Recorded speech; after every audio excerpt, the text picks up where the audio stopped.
The most important Giants game in years takes place on Sunday.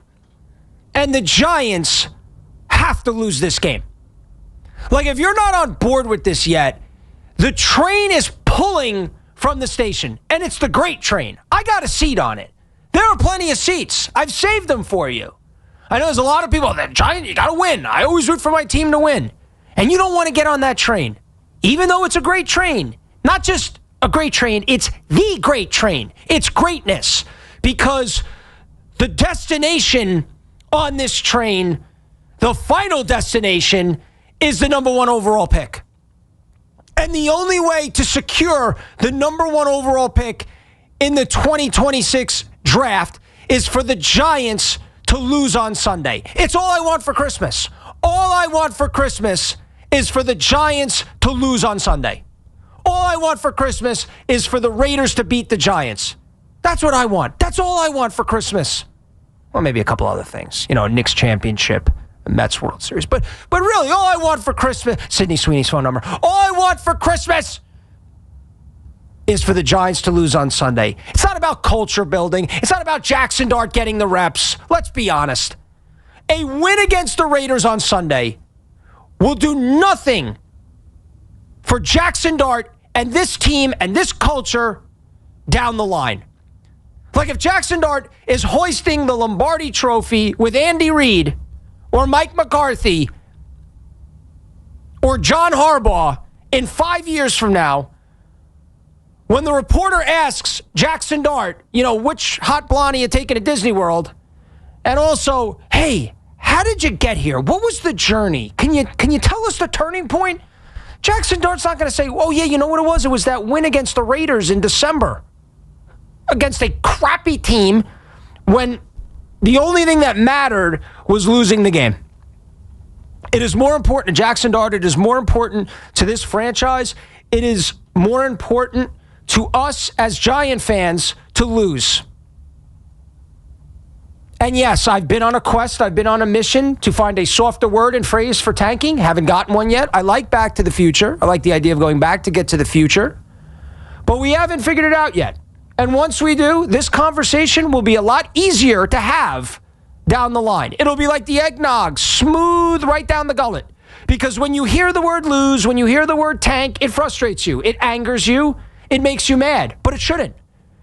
Because the Giants losing out, the Giants losing on Sunday to the Raiders is the best thing for this franchise. They have their franchise quarterback. That's right. I haven't sold off any of my stock in Jaxson Dart. I know some that have. I know many that looked at that game on Sunday against the Vikings and said, oh boy, Jaxson Dart, maybe he can't play. That was a really difficult spot for a rookie quarterback against one of the best defensive coordinators in the NFL, and the game plan was absolutely horrific. I chalk that up to that. I've seen enough out of Jaxson Dart this year to know he's the goods, to know he's the next best great quarterback in the NFL, which I've been saying for months. And when you consider Neighbors out, Scatterboo out, and the game plan that Mike Kafka has, or lack thereof, with Jaxson Dart under center ever since Dable got fired, there's nothing that I've seen from Jaxson Dart this year that makes me think he's not going to be great. He hasn't once, other than this past week, which was just game plan and Brian Flores, who eats rookie quarterbacks for breakfast, there's been no moment this year where I said, Jaxson Dart, this, he looks like a rookie. He looks like he doesn't belong. He has the arm, he has the speed, he has the presence, he has the attitude, he has the swagger, he has everything you need in a quarterback to succeed in New York. The way he can handle the media, the way he can handle the pressures of this town. And if you don't think that matters, it does. And it takes a certain type of personality. Eli Manning had it, a different type of personality. You know what I mean? Jaxson Dart has more of that Joe Namath type of personality, where, you know, it's not hard to get a date on a Saturday night, and, you know, he's enjoying being in New York City, which I love. That's how I want my quarterback to be. But he can handle it. He can handle the market. He can handle everything that's thrown at him. So, to me, like I said, it's all about losing this game on Sunday. It's all about the Giants securing the number 1 overall pick and then trading that pick to the highest bidder. Now, the Jets have the most capital, so they are the leaders in the clubhouse of being the highest bidder. Jets also need a quarterback. They are a quarterback-starved franchise. They are a quarterback-starved fan base. And the administration there, as far as Glenn and Moogie, they need to find their guy. Whether it's Mendoza, if that's the guy they believe in, the Giants hold the keys to the kingdom. Not only for themselves, but for whatever team wants to trade up to get the number 1 overall pick. The most important Giant game in years takes place this Sunday. Oh, I don't want to root a loss. Well, you should try it on for size because you've been rooting wins for how many years and the Giants disappoint you. So you might as well root a loss and get with the program because a win will mean nothing. Short term, nothing. Long term, even less. What will matter long term is losing. Now, I know a lot of you out there right now are sitting there saying, Tommy Lugauer, you're part of the problem. Positive Tommy, you're part of the problem. Generational talent, you're part of the problem. Positive Tommy in prime time, you're part of the problem. Loogie in late night, you're part of the problem. Did I miss any nicknames there? I think I covered all of them. Thomas Lugauer, you are part of the problem. No, I'm not. I am part of the solution. I am the solution. This is the rules of the game. They don't put ping pong balls into a basket and pick them out. You have the worst record, you pick last. Excuse me, you pick first. That's it. So you know what? That's the way the NFL is set up. If you think they should change the way they do things as far as their draft and having a lottery, great. We could have that discussion in February. But right now, these are the rules. So I'm not part of the problem. I'm part of the solution. And the way to solve the Giants' problems is to have the number 1 overall pick, trade it away, and build this roster.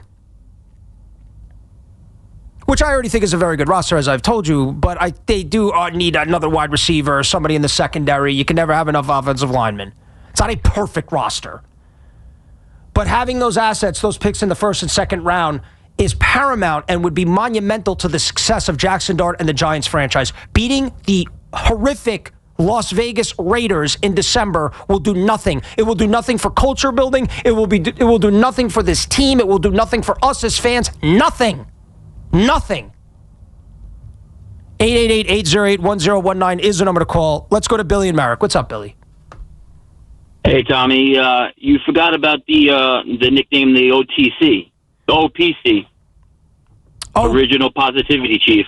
Yeah, I did forget about it. You know what it is, Billy? I have so many nicknames. Most of them I give to myself that there are times where I forget them. I have to write them down on my cell phone when we start after hours on January 5th because I do have so many nicknames. A lot of them I give to myself, but the fans give them to me as well. So I got to run through them, and I got to have them in my cell phone. You're right. I did forget that one. My bad on that.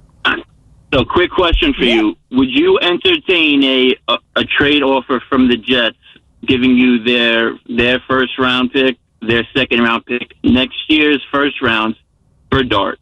No, I'm not trading Jaxson Dart. And I'm glad you called, Billy, because this has been a hot topic, and you could blame Evan for this because he's the one that brought it to the forefront. It's been a major point of contention on Giants Twitter. It's been something that I've seen, like I said, all over social media, on these airwaves, and Evan's the one that started it. No, I'm not trading Jaxson Dart. I'm not. To me, he is the guy. I think he's the next great quarterback in the NFL, and I'm not trading him for Mendoza, if that's who we think of. Fernando Mendoza is the number 1 overall quarterback coming out, and in all likelihood he will be, especially if he brings a national championship to Indiana, and the Indiana Hoosiers win the title. I don't think they will, but certainly on the table. Now, enough about the sports. First of all, I want to wish everybody a Merry Christmas and a Happy New Year. I won't talk to you. You know, some of you are thrilled for that, but a lot of you aren't. I'll talk to you again on January 2nd for the final version of Evan and Tiki in the afternoon. I'll have a Lugauer that night, so we'll be able to, say goodbye to that show in that form. And then those guys, Evan, Tiki, and Sean will move to the middays, and I will be at night starting January 5th for after hours. But it got me thinking. I know a lot of you are driving around right now. You're buying food. You're buying presents. Not that it's last minute. Gifts is last minute. If you're buying gifts right now, it's like, dude, you've had, months to do it, but whatever. Some people are last minute. Certainly people are buying food. Now, in the Lugauer household, I know Lugauer is a German last name. I'm German and Irish on one side, but I'm Italian on the other. So obviously my family hosts most Christmases throughout the year. So we do the 7 fishes, of course, Christmas Eve, which is one of my favorite meals.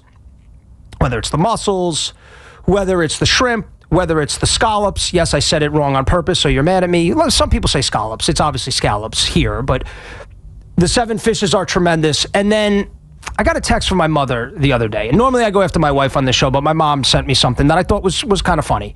So she sent me the meal for Christmas, the menu. Ravioli, which is great. Sometimes we do manigot. Sometimes we do lasagna. This year we're doing ravioli. If you give me dough, sauce, and cheese, I'm a happy camper. I don't care in what kind of form you put it in. Meatballs, sounds good. Stuffed mushrooms, sounds great. Ham, tremendous. Little spicy brown mustard with it. A boneless leg of lamb. Love it. Big lamb fan. And the final thing she wrote was salad. Who cares? You think anybody reading this list, Mom, would be thinking, oh, gee, we're going to have ravioli, we're going to have meatballs, we're going to have mushrooms, we're going to have ham, we're going to have lamb. But are we going to have a salad with that? Who cares? Do you think anybody wants that? First of all, it's the holidays. Everyone's going to be eating everything that's not, staple to the ground. We're all on seafood diets. We see food, we eat it. Salad. That's the last thing she writes. How about a cup of water? Will that be served as well? I don't want anything green on the table. I feel like your reaction would have been fine if salad was first in that list. Maybe because you could have said, oh, we're going to have like bread or biscuits with a salad or something. But it's like, you give me ravioli, meatballs, stuffed mushrooms, ham, boneless leg of lamb, salad. Sounds like it's the dessert. It sounds, who cares? No one's going to touch the salad. Nobody cares about the salad. Nobody's thinking about the salad. Nobody goes either tomorrow night for Christmas Eve or Christmas night and says, boy, you know what I hope is on the table? Salad. Even the salad people. And you know who you are, salad people. You're not worried about salads on Christmas.